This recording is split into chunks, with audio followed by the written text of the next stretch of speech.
Good evening ध्येय प्रकाशन अकॅडमीमध्ये आपले सहर्ष स्वागत आहे. आपण इयत्ता 7वी इतिहास हा विषय पाहत आहोत. तर आपण काही मागील व्हिडिओमध्ये पाठ पाहिले, आता आपण पुढचे पाठ पाहतोया. तर आपला पाचवा पाठ आहे स्वराज्य स्थापना. चला, 17व्या शतकाच्या पूर्वार्धात महाराष्ट्रामध्ये छत्रपती शिवाजी महाराज हे युग प्रवर्तक व्यक्तिमुक्त काय ते उदयास आले. त्यांनी तिथे अन्यायी राजसत्ताला आव्हान देऊन स्वराज्याची स्थापना केली. त्यांचा जन्म 1951 फाल्गुन वदे तृतीयेस म्हणजेच 19 फेब्रुवारी 1660 मध्ये रोजी पुणे जिल्ह्यातील जुन्नर शिवनेरी किल्ल्यावर झाला. तर त्यांनी केलेल्या स्वराज्य व्यवस्थापनेसाठी माहिती आपण या पाठात करून घेणार आहोत. बघा, आता शहाजीराजे हे शिवाजी महाराजांचे वडील. शहाजीराजे काय दक्षिणेतील एक मातबर सरदार होते. मुघलांनी निजामशाही जिंकून घेण्यासाठी मोहीम हाती घेतली. या मोहिमेत विजापूरच्या आदिलशहाने मुघलांच्या राजाला सहकार्य केले.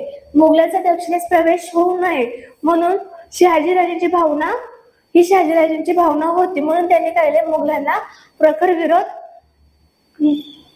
करून निजामशाहीची काय वाचवण्याचा प्रयत्न केला. परंतु मुघल आणि आदिलशाह हे सामर्थ्यबळ त्यांचा काय झाला निभाव लागला नाही. इसवी सन 1636 मध्ये निजामशाहीचा काय झाला पाडावा देऊन ते नष्ट झाले. तर निजामशाहीचे अस्तित्व काय संपुष्टात आल्यानंतर शहाजीराजाने काय केलं, विजापूरच्या आदिलशाहकडे काय सरदार झाले. शहाजीराजांनी भीमा व नीरा नद्यातील काय केलं, नद्यामधील पुणे, सुपे, इंदापूर व चाकण हे परगणे काय त्यांच्या मूळ जहागीरच्या मूळ आदिलशाहने त्यांच्याकडे ते ठेवले. आदिलशाहकडून त्यांना कर्नाटक, बंगळुरू आणि त्यांच्या आसपास प्रदेश काय केले जहागीर म्हणून त्यांना मिळाला.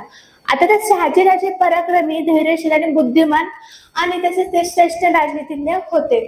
तर उत्तम धनुर्धर आणि तसेच ते तलवारपट्टा आणि भाला चालवणारे पटाईत होते. प्रजेवर ते अतिशय प्रेम करत असत. पण महाराष्ट्र, कर्नाटक आणि तामिळनाडू इथे अनेक प्रदेश त्यांनी जिंकून घेतले. दक्षिण भारतात त्यांचा मोठा दरार होता.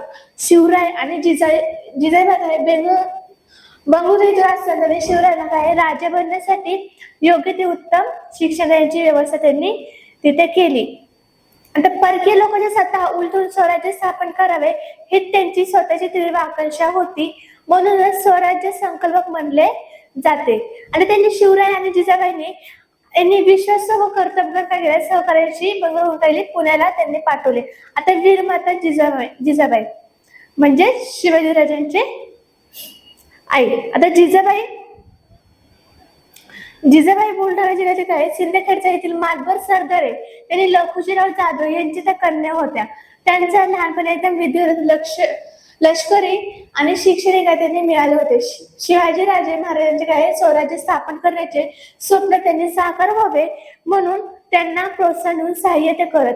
त्या कर्तव्यकालीन दृष्ट्या राजनीती होत्या. स्वराज्य व्यवस्थापन कार्यात शिवरायांना काय केलं, सातत्याने त्यांना मार्गदर्शन केले आणि प्रसंगी प्रजेचे प्रश्न सोडवण्यासाठी निवाडे देण्याचे काम हे त्या काम करत असत. आता शिवरायांना उत्तम शिक्षणाच्या बाबतीत सदैव त्या जागृत होत्या आणि त्यांनी काय त्यांच्या शील, सत्यप्रियता, वाक्यचातुर्य, दक्षता, धैर्य, निर्भयता, परत शस्त्रप्रयोग, विजयाकांक्षा, स्वराज्य स्वप्न इत्यादी संस्कार त्यांनी केले होते. शिवरायांचे सहकारी बघा कोण, शिवाजी महाराजांनी स्वराज्य स्थापनेसाठी सुरुवात मावळ भागात केली. कुठे केली सुरुवात? पहिल्यांदा मावळ भागात. मावळ म्हणजे काय, सध्याचे पुणे जिल्ह्याचे पश्चिम व नैऋत्य दिशेचा भाग होय. मावळचा प्रदेश हा डोंगर आणि दऱ्याखोऱ्याचा दुर्गम मावळचा काय तो भौगोलिक परिस्थितीचा उपयोग महाराजांनी काय स्वराज्य स्थापनेसाठी मोठ्या कौशल्याने केला. त्यांनी लोकांच्या मनात विश्वासाची, आपलेपणाची भावना निर्माण केली आणि स्वराज्य स्थापनेचे काय कार्य त्यांनी चांगली सवंगडी व सहकारी मिळाले. एसाची अंक, बाजी पसारकर, बापूजी मुदगल, परत नेरेकर देशपांडे बंधू, कावजी कोंढाळकर, जीवा महाला, तानाजी मालुसरे, कान्होजी जेठे, बाजीप्रभू देशपांडे, दादाजी नसप्रभू देशपांडे हे सर्व त्यांची काही नावे. सहकार्याला बळावल्याने स्वराज्य स्थापनेचे कार्य हे काय केलं, हाती घेतलं. बघा, आता राजमुद्रा हा आपला पॉईंट आहे. 4थी मध्ये आपण हा पाहिलेच आहे. इथे पण तसं त्याने 7वी मध्ये आपल्याला सांगितलं आहे. तर राजमुद्रा आहे बघा. राजमुद्रे स्वराज्य स्थापनेमध्ये शिवाजी महाराजांचे ध्येय हे त्यांच्या राजमुद्रेवर स्पष्ट होते. या राजमुद्रेवर पुढील संस्कृत ओळीत कोरलेले आहेत. ते बघा काय, प्रक्षेपाचित्रे लेखे देवे वर्धे विष्णू विश्ववंदिते शहासुनो शिवशर्षा मुद्रा भद्राया रचिते. अर्थ शहाजीचा पुत्र हा शिवाजी म्हणजे शुल्क पक्ष प्रति पदेच्या चंद्रकोरीप्रमाणे वाढत जाणाऱ्या जिला सर्व विशेषाने काय वंदन केले आहे अशी ही मुद्रा. हे प्रजेच्या कल्याणासाठी काय अधिराज्य गाजवत होते म्हणजे ते शोभून दिसत. त्या मुद्रेवर हा वर्षाचा अर्थ असा की अनेक दृष्टींत महत्वाचा आहे पण महाराजांनी या वचनातून काय वडिलांविषयी कृतज्ञ आणि स्वराज्य अखंडपणे विस्तारत जायला हा विश्वास मृदेला म्हणजेच पर्याने काय केला स्वराज्याला आदर प्राप्त होत असल्याचा दिला. आता अनुभवी प्रजेच्या करण्यासाठी बांधिलकी आणि आपल्या भूमीवर काय स्वातंत्र्यपणे अधिराज्य करण्यासाठी खात्री इतक्याच गोष्टी काय व्यक्त केल्या आहेत. त्या छोट्याशा वचनात स्वराज्याने काय केले स्वराज्यात सकल सार्वजनिक सार तेथे आले आहे. आता स्वराज्य स्थापनेच्या काय हालचाली बघा. शिवाजी महाराजांचे जागतिक किल्ले हे त्यांच्या अंमलात नव्हते तर ते आदिलशाहीच्या ताब्यात होते. कोणाच्या ताब्यात होते ते आदिलशाहीच्या ताब्यात होते. त्या काळात किल्ल्यांचे विशेष काय महत्व होते. किल्ला ताब्यात असला म्हणजेच आजूबाजूचे प्रदेश काय नियंत्रण ठेवता येते. आपले जागतिक किल्ले हे आपल्या ताब्यातच घेण्याचे महाराजांनी ठरवले. किल्ले ताब्यात घ्यायचा असा प्रयत्न करणे म्हणजे आदिलशाहीच्या सत्तेत काय आव्हान देण्यासारखे होते. त्यांनी तोरणा मुरुमदेव कोंढाणा पुरंदर किल्ले ताब्यात घेतले आणि मूर्तमेढ पण स्वराची मूर्तपेढ पण काय रवली. मुरुमदेव किल्ल्याची काय पुनर्बांधणी करून त्यांचे नाव राजगड असे ठेवले. राजगड ही स्वराज्याची काय होती आपली पहिली राजधानी होती. बघा इथे राजगड आणि आपला पालीचा दरवाजा सुद्धा दाखवला आहे. तर घोरपड आणि सावंतवाडी सावंत त्यांचे सरदार होते पण स्वराज्य स्थापनेच्या कार्यात त्यांनी काय केला त्यांचा विरोध होता. या सरदाराचे बंदोबस्त करणे स्वराज्य स्थापनेसाठी आवश्यक होते. पण जावळीचा ताबा आपण पाहूया मुद्दा. सातारा जिल्ह्यातील जावळी या ठिकाणी काय चंद्रराव मोरे हे आदिलशाही मातबरवादी सरदार होता. मातबरवादी सरदार होता. स्वराज्य स्थापनेच्या कार्यात त्यांनी काय केला विरोध दर्शवला. तर इसवी सन 1656 मध्ये शिवाजी महाराजांनी जावळीवर काय केली स्वारी करून तो प्रदेश जिंकून घेतला. तेथे आपल्याला काय केले ठाणे बसवल्यानंतर रायगड जिंकून घेतला. जावळची प्रचंड संपत्ती काय केली त्यांच्या हाती पडली आणि या विजयानंतर त्यांच्या कोकणातील हालचाली काय वाढू लागल्या. त्यांनी जावळच्या खोऱ्यात प्रतापगड ही किल्ला बांधला आणि या विजयानंतर त्याचे सामर्थ्य काय सर्व प्रकारे वाढत गेले. शिवाजी महाराजांनी यानंतर कल्याण भिवंडी या ठिकाणी काय केले ते जिंकून घेतले. त्यामुळे पश्चिम किनारपट्टीवर सिद्धी आहे. सिद्धी हा पोर्तुगीज व इंग्रज या सत्तेचा काय झाला त्यांचा संबंध आला. या सत्तेचे संघर्ष करायला असेल तर त्या आपल्या काय प्रबळ असे आरमार उभारले पाहिजे हे त्यांच्या लक्षात आले. त्यामुळे आरमार उभारणीकडे लक्ष केलं. आता अफजल खानाचे पारिपत्य शिवाजी महाराजांनी आपल्या जागृतीचा केला. आसपासच्या प्रदेशातील किल्ले घेण्याची सुरुवात केली. जावळच्या काळाला विरोध मोडून त्यांनी काढला होता. तर कोकण किनारपट्टी स्वराज्य स्थापनेच्या कार्यास त्यांनी गती मिळवली. या सर्व गोष्टी काय आदिलशाहीचे करायला आव्हान होते. यावेळी आदिलशाह हा कारभार साडे बिन पाहत होता. शिवाजी महाराजांचा बंदोबस्त केला पाहिजे असं त्याला वाटत असते. म्हणून त्याने आदिलशाहने अफजल खानाला काय केला बल्लाळ अनुभवी सरदार म्हणजे शिवाजी महाराजांना चालून जाण्यास सांगितले. पण अफजल खान विजापूरहून वाई येथे आला. कुठे आला तर वाई येथे आला. त्या वाई प्रांताची चांगली त्याला माहिती होती. पण वाईजवळ जो प्रतापगड किल्ल्याचा पाठीशी शिवाजी महाराज अफजल खान हा 10 नोव्हेंबर 1659 रोजी त्यांनी भेट झाली. या भेटीत अफजल खानाने त्याला महाराजांबरोबर दगाफट करण्याचा प्रयत्न केला पण महाराज त्याला ठार मारला आणि आदिलशाह काय सैन्याचा पारिपत्य केले. पण अफजल खानच्या मदत महाराजांनी लढाईत जखमी सैनिकांनी काय दिली भरपाई दिली. ज्यांनी लढाईत चांगली कामगिरी केली त्यांना काय केलं बक्षिसं दिली आणि अफजल खानाच्या सैन्यातील ज्या सैन्याच्या अधिकारी त्यांच्या हाती लागले त्यांना काय केलं त्यांना चांगली वागणूक दिली आहे. पुढचा मुद्दा आपला सिद्धी जोहरची स्वारी.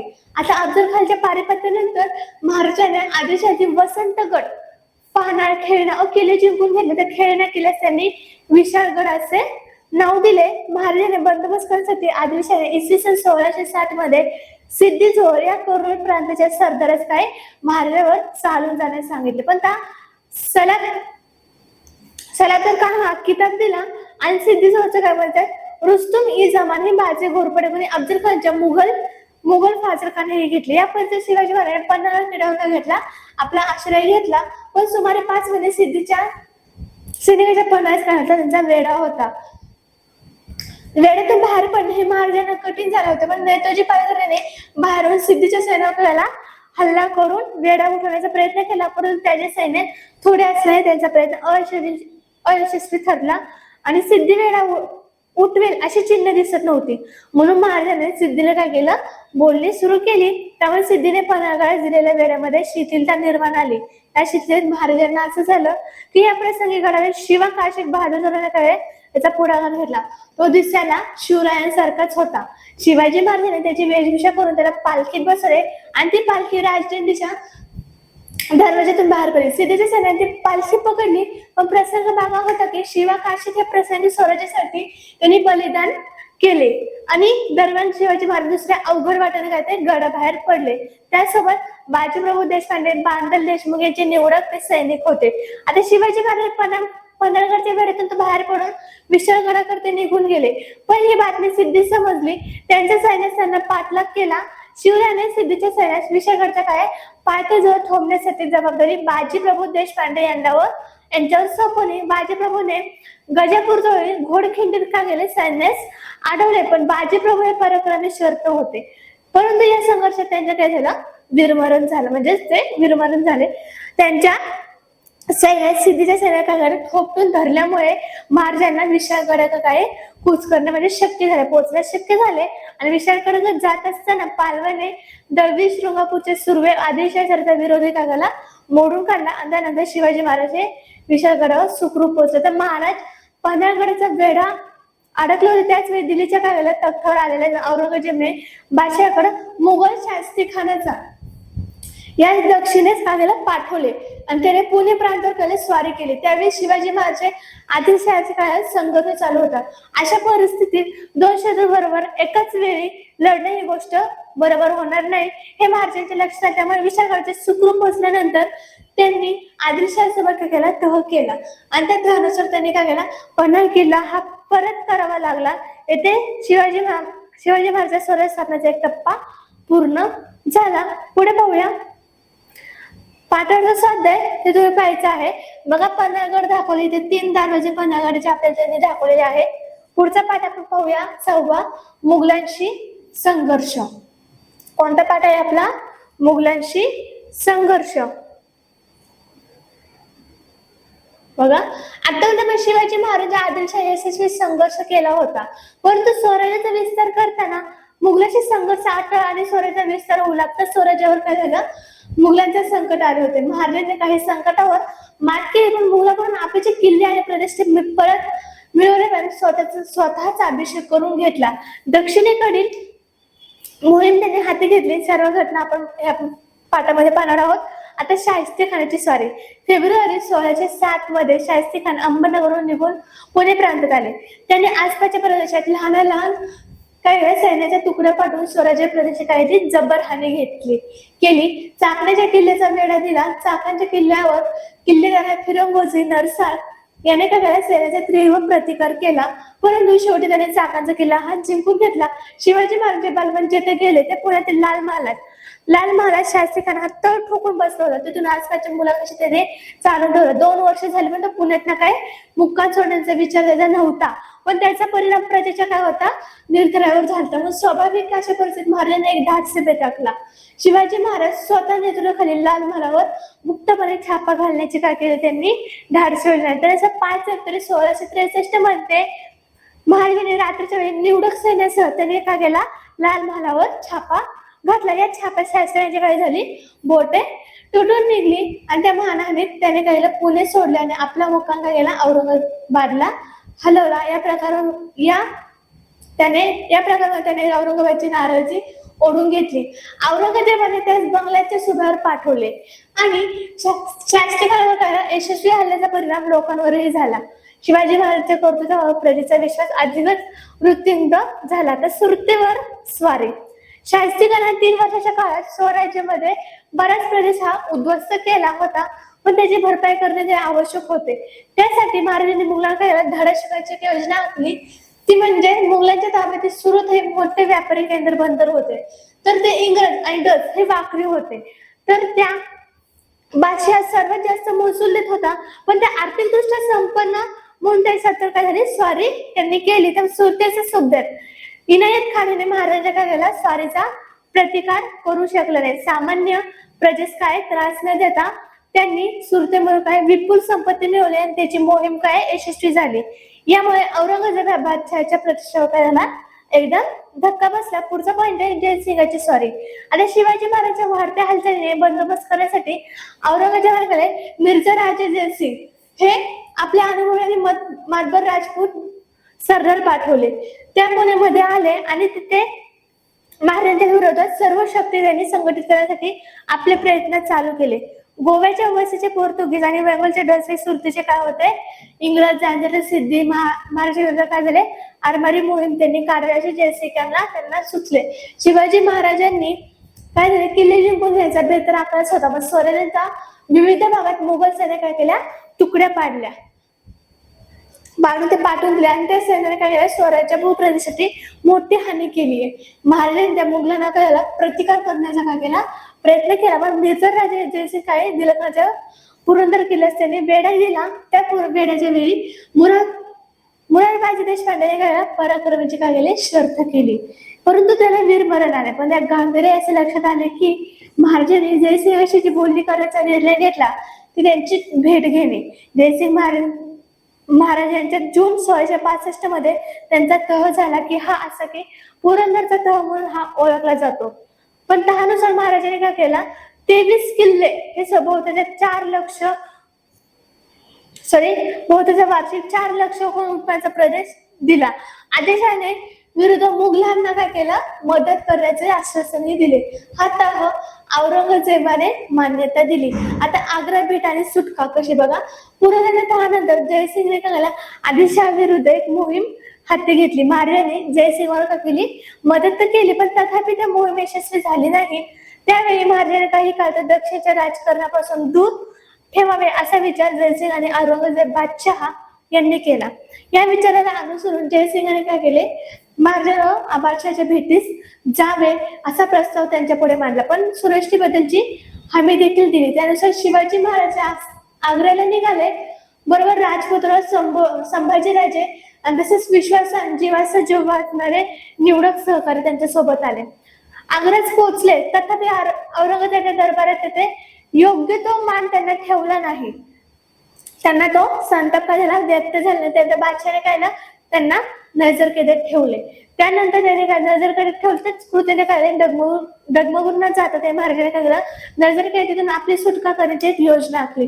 ती म्हणजे आग्र्याहून चितफेरीने निसटलेल्या काही दिवसांनी काय झालं, महाराष्ट्रात सुरक्षितपणे ते पोहोचले. पण आग्र्याहून येताना संभाजीराजांना कुठं मथुरा येथे ठेवण्यात आले होते. पुढे त्याही त्यांना काय केलं, 2 महिने सुखरूप राजगडावर पोहोचण्यात आणला. पण स्वराज्यापासून ते दूर असताना स्वराज्याचा कारभार वीर माता जिजाबाई आणि महाराजांनी सहकारी हा त्यांनी सांभाळला होता. आता मुघल विरुद्ध आक्रमक पवित्रा बघा, महाराजांना मुघलांबरोबर लगेच संघर्ष नको असला तरी पुरंदरच्या हात काय केलं, मुघलांना दिलेले किल्ले आणि प्रदेश परत मिळवणे महाराजांचे काय होते, उद्दिष्ट होते. त्यासाठी त्याने एक व्यापक धाडसी योजना आखली.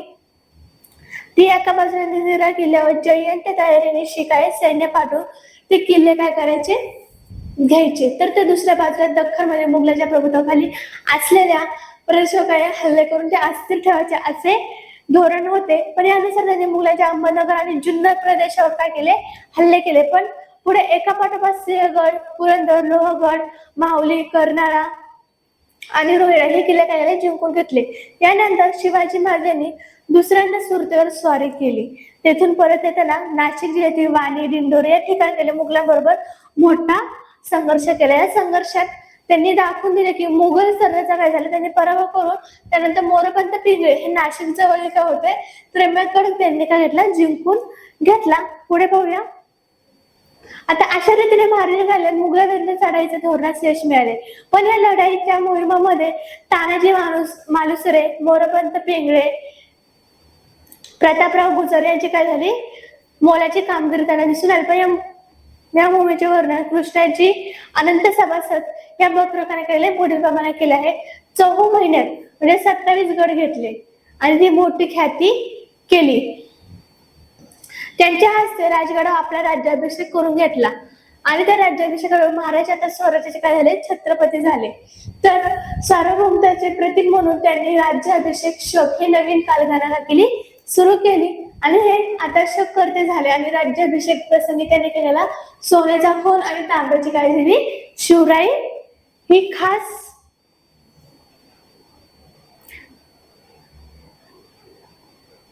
शिवराई खास होती. आता बघा त्यांचा राज्याभिषेक.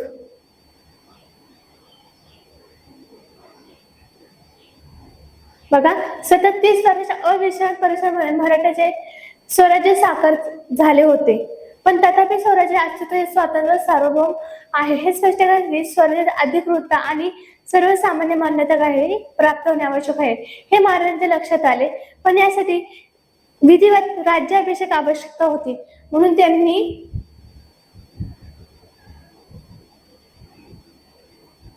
6 जून 1674 या दिवशी काही विद्वान पंडित दादा भट्ट यांची स्वराज्याचे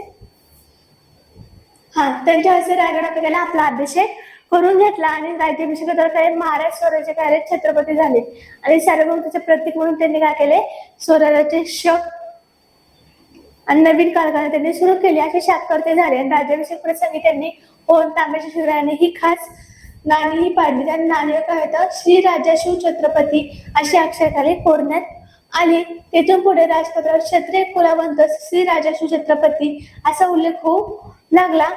राज्याभिषेकानंतर त्यांनी फारसी शब्दाने पर्यायी संस्कृत शब्द असणारा एक कोश तयार करून घेतला, तो म्हणजे याला राज्य व्यवहार कोश असेही म्हणत. तर 1674 रोजी निश्चिलपूर येथे गोसावी यांच्या मार्गदर्शनाखाली तांत्रिक पद्धतीने राज्याभिषेक करून घेतल्याचं भारतात वैदिक, तांत्रिक आणि धर्मकृतीच्या 2 परंपरा अस्तित्वात होत्या. त्यांचा आदर करून महाराजांनी दोन्ही पद्धतीने काय केला, राज्याभिषेक करून घेतला.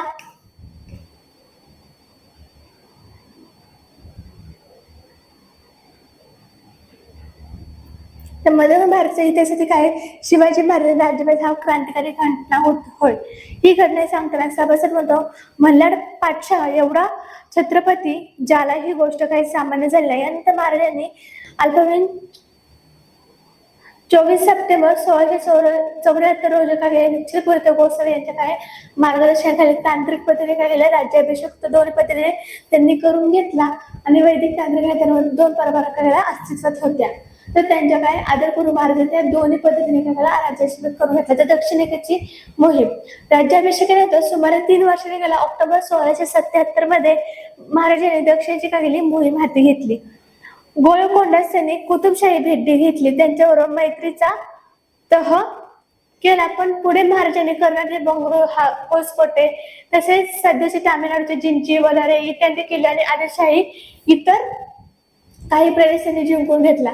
त्यांच्या फौजेने तेथील काही प्रदेशाचा कोणताही त्रास दिला नाही. जिंकलेल्या प्रदेशाचा काय केला, कारभार बनवण्यासाठी मुख्य कारभार म्हणून रघुनाथ नारायण हनुमते यांचे काही नेमणूक तिथे केली. शिवाजी महाराजांचे सावत्र बंधू व्यंकोजी हे तामिळनाडूचे असलेले काय होते, त्यांच्यावर ते राज्यभार होते, पण ते आपल्या स्वराज्य कार्यात सहभागी करून घेण्याचा महाराजांनी त्यांना प्रयत्न केला. पण व्यंकोजी राजे काय केले, राजाने विद्याकला हे जोपासना केली, पण त्यातून सरस्वती माने ग्रंथ त्यांनी जगप्रसिद्ध आहे. तर दक्षिणे काय मोहिमेत तामिळनाडू हा जिंजीचा जो किल्ला आहे तो जिंकून कायला जोडण्याचा शिवाजी महाराजांना कृतीला पुढील निर्णायक महत्व आले. पण मुघल बादशाह औरंगजेबचे स्वराज्य नष्ट करण्यासाठी महाराष्ट्रात ठाण मांडून बसल्यामुळे तेव्हा छत्रपती राजाराम महाराजांनी काय केलं, सुरक्षेसाठी महाराष्ट्राचा सोडावा लागला. तर त्यावेळी त्यांनी काय दक्षिण या जिंजी किल्ल्याला आश्रय घेऊन तिथून स्वराज्याचा कारभार चालला. शिवाजी महाराज दक्षिण दिग्विजयानंतर त्यांनी थोडासा अवधी 3 एप्रिल 1680 रोजी त्यांचे रायगडावर काय झाले, निधन झाले. वयाच्या 50शी त्यांच्या निधनाच्या स्वराज्याची अपरिमित हानी झाली. एका महायुगाचा हा अस्त झाला. तर इथे तुम्ही पाहता रायगडावर त्यांची समाधी तुम्ही पाहू शकता चित्रामध्ये. धड पाठावरील स्वाध्याय तो हे तुम्ही सॉल्व्ह करायचा आहे. आपण पुढचा पाठ पाहत आहोत, 7वा स्वराज्याचा कारभार.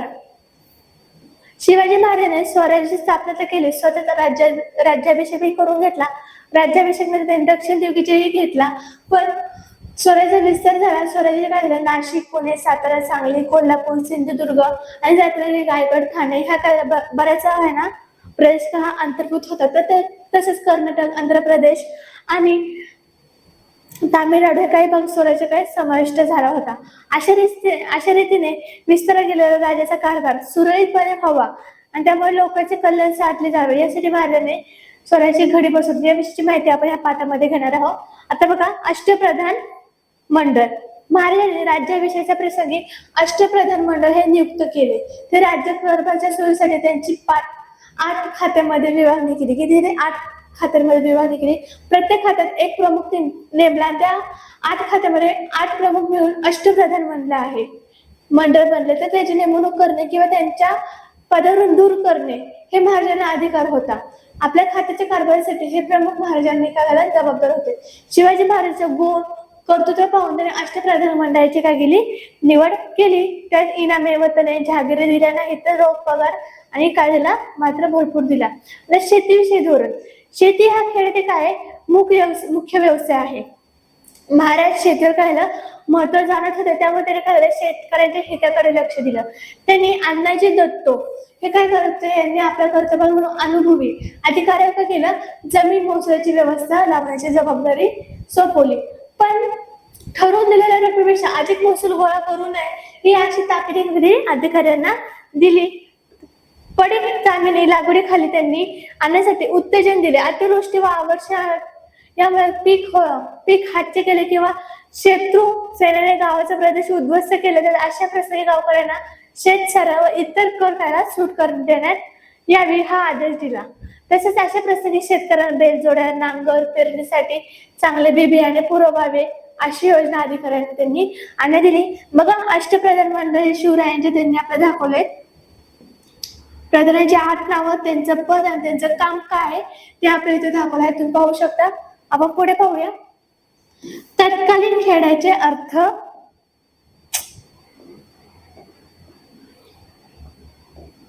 तत्कालीन खेळाचे काय अर्थकारण. शेती व्यवसाय हा खेड्याचे काय अर्थ करण्याचा काय होता, कणा होता. खेड्यात शेती व्यवसायाला काय होतं, पूरक असे व्यवसाय चालले. पण गावातील कारागीर वस्तूचे उत्पादन करते, स्थानिक काय करायचे, लोकांच्या गरजा भागवत. या अर्थाने खेडेच वेळ पूर्ण होते. शेतकरी आपलं उत्पादन काय आवश्यक तो वाटा कामगिरीला काय देत होते. पण या वाट्याच काय बुलंद असे म्हणत. तर व्यापार उद्योगासाठी राज्य भरडेच येत नव्हते, तर महाराजांनी असं ओळखले. पण व्यापारी काय नवनवीन गरजेच्या वस्तू राज्यात येतात, त्या वस्तूची मुबलकता वाढते, व्यापार वाढतो, संपत्तीत बनवतो. त्याला काय म्हणलंय, सावकार म्हणजे काय राज्याची व राजश्रीची शोभा. आता ह्या आज्ञापत्य वर्णन केले महाराजांच्या व्यापाराकडे पाहण्याचा नेमका दृष्टिकोन स्पष्ट करणार. साहुकार ह्या शब्दाचा व्यापारी असा अर्थ आहे. तर स्वराज्यातील उद्योगांना संरक्षण देण्याचे महाराजांचे काय होते, धोरण होते. हा उत्तम उदाहरण म्हणजेच मिठाचा उद्योग होय. आता कोकणातील मिठ हे उद्योगाला होते संरक्षण देत होते. पण त्यावेळी काय पोर्तुगीजांच्या ताब्यातील प्रदेशातून स्वराज्य मिठाची आयात काय होती, मोठ्या प्रमाणात होत असे. स्वराज्य मिठाची आयात ही मोठ्या प्रमाणात होत होती. पण त्यामुळे कोकणातील काय स्थानिक मिठाचे विक्री काय प्रतिकूल परिणाम होत होता. या ध्यानात येऊन महाराजांनी पोर्तुगीजच्या प्रदेशातून स्वराज्यात येणार जे मीठ आहे त्याला काय केली, जकात बसवली. आणि पोर्तुगीजांमध्ये मीठ महाग होऊन त्यांच्या काय आयतीवरती घट व्हावी आणि त्यांनी स्थानिक मिठाची काही विक्री वाढवावी, या मागचा हेतू हा होता. तर लष्करी व्यवस्था. महाराजा लष्करची विभागणी ही 2 विभागामध्ये केली. ती बघा, एक पायदळ, दुसरे घोडदळ. पायदळ हवालदार, जुमलेदार असे अधिकारी असतात आणि पायदळाचे स्वर्णपद म्हणत. या पायदळाचे सर्वच अधिकारी. घोडदळात 2 प्रकारचे घोडेस्वार होते, तर एक शिलेदार आणि दुसरा बारकीर. शिलेदारकडे स्वतः घोडा व स्वतःची हत्यारे असतात आणि बारकीर सरकारकडून घोडा व हत्यारे दिली जातात. घोडदळात बारीदळाची काही संख्या अधिक होती. घोडदळात काय अधिकाऱ्याच्या श्रेणी हे पायदळाच्या सारखेच असत. पण स्वर्णपदे घोडदळाच्या काही सर्वच अधिकारी होते. नेताजी पालघर, प्रतापराव गुजर, हंबीरराव मोहिते हे असे महाराजांच्या घोडदळाचे स्वर्णपद प्रसिद्ध होते. तर हेर खाते स्वराज्याचे शत्रूपासून रक्षण करणे हे आवश्यक तर होतेच. यासाठी शत्रूची हालचाल नेमकी माहिती वेळेवर मिळवावी म्हणून त्यांनी काय केली, माहिती काढून ती महाराजांना द्यायचे काम हेर खात्याकडे होते. हेर खाते म्हणजे अत्यंत कारशा आणि मध्ये म्हणजे हेर खाते म्हणजे भरजी नाईक. कोण? भैरजी नाईक हे खात्याचे कोण होते? प्रमुख होते. ते निरनिराळ्या ठिकाणी माहिती काढून पटाईत होते आणि त्याच काय सुरतेच्या पूर्वी त्यांनी खड्याना खडा माहिती त्यांना आणले होते. त्या किल्ले मध्ययुगामध्ये किल्ल्याचे महत्व अन्यसाधारण होते, पण किल्ला हा ताब्यात असता की आजूबाजूच्या प्रदेश काय नियंत्रण ठेवता येईल असे परकीय आक्रमण झाल्यास किल्ल्याचे आश्रय घ्यायला प्रजेचे रक्षण करता येते. या किल्ल्याला अन्नधान्य, युद्धोपयोगी साहित्य, दारू गोळा यांचा साठा करता येतो. पण स्वराज्य स्थापनेच्या काळात किल्ल्याचे महत्व आज्ञापात्र करायला सांगितले आहे. असे हे राज्य तीर्थरूप थोरले कैलासवासी स्वामिनी गडावरून ते निर्माण झाले. तर स्वराज्य सुमारे 300 किल्ले होते. तर किल्ल्याची बांधणी ही दुरुस्ती यासाठी महाराजांनी मोठा खर्च केला. रायगड, प्रतापगड, पावनगड यासारखे डोंगरी किल्ले बांधले.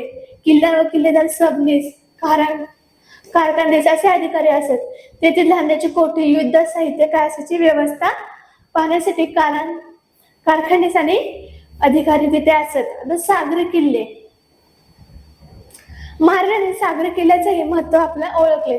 त्यांनी बांधलेल्या जलदुर्गापैकी मालवणचा सिंधुदुर्ग हा उत्कृष्ट सागरी किल्ला आहे आणि या किल्ल्याच्या बांधणीमध्ये भक्कमपणा यावा म्हणून त्यांनी काय केलं, किल्ल्यांच्या पायाभरून 5 खंडी शिस्या ओढण्याची व्यवस्था केली आणि त्यांनी सिद्धिराला शह देण्यासाठी राजपुरीसाठी पद्मदुर्ग नावाचा एक सागरी किल्ला बांधला. कोणता बांधला? पद्मदुर्ग नावाचा एक सागरी किल्ला बांधला त्यांनी. एका पात्रात ह्या किल्ल्याविषयी असे म्हणतात, काय म्हणतात, एका किल्ल्याविषयी म्हणतात पद्मदुर्ग वसवून राजपूरच्या काय उरावरे दुसरी राजपुरी त्यांनी केले. तर आरमार बघा, किल्ले पद्मदुर्ग हा दाखवलेला आहे आपल्याला त्यांनी. तर आरमार भारताच्या पश्चिम किनारपट्टीवर गोव्याचे पोर्तुगीज आणि जंजिराचा सिद्धी तसंच सुरत राजापूर येथे, परंतु बघा जंजिराची सिद्धी तसंच सुरत व राजापूर येथे काय इंग्रज वाखरले. हे शत्रू काय स्वराज्य विस्ताराच्या कार्यात अडथळा आणत. या अडथळ्यास पायबंद घालणे आणि त्या पश्चिम किनारपट्टी काय रक्षण करणे यांची आवश्यकता होती. यासाठी महाराजांनी एक आरमार उभारले. ते त्यांच्या काय आरमार त्यांच्या समुद्र त्यांनी ओळखले आणि महाराजा काय दूरदर्शी होते. पण महाराजा आरमारात विविध प्रकारचे काय होते, 400 जहाजे होती. यामध्ये गुराब, गलबत ही पालड जहाजे होती. कल्याण, भिवंडीच्या खाडी, विजयदुर्ग आणि मालवण येथे काय जहाजे ती बांधली जात होते आणि मायनक भंडार दौलत खान हे राज्याचे प्रमुख अधिकारी होते. मग इथे गुराब आणि गलबत अशी बांधणी केलेली आहे, बोटांची दाखवली आपल्याला. पुढे प्रजेच्या हिताची काळजी. इतर राज्याप्रमाणे शत्रूच्या ताब्यातील प्रदेश हा जिंकावेत आणि येथे आपले वर्चस्व निर्माण करावे एवढी मर्यादित अपेक्षा बाळगून महाराजांनी काय केले, कार्य केले नाही. पण प्रजेला स्वातंत्र्य बनवणे हे त्यांचा मुख्य उद्देश होता. प्रजेला स्वातंत्र्याचा खराखूर आनंद मिळवून द्यायचा असेल तर राज्यकारभार हा शिस्तबद्ध असला पाहिजे. प्रजेच्या हिताची सार्वजनिक काळजी घेतली पाहिजे आणि जिंकलेल्या प्रजेचे काय आपल्याला संरक्षण केले पाहिजे याचे भान त्यांना होते. पण महाराज केवळ सत्ताधीष्ठ नव्हते, तर ते प्रजाहित दक्ष राजकर्ता होते. ते महत्वाच्या राजकारभारावरून आपल्याला स्पष्ट होते. पाठावरील स्वाध्याय तुम्ही सोडवायचे. आपण इथेच थांबूया. थँक्यू.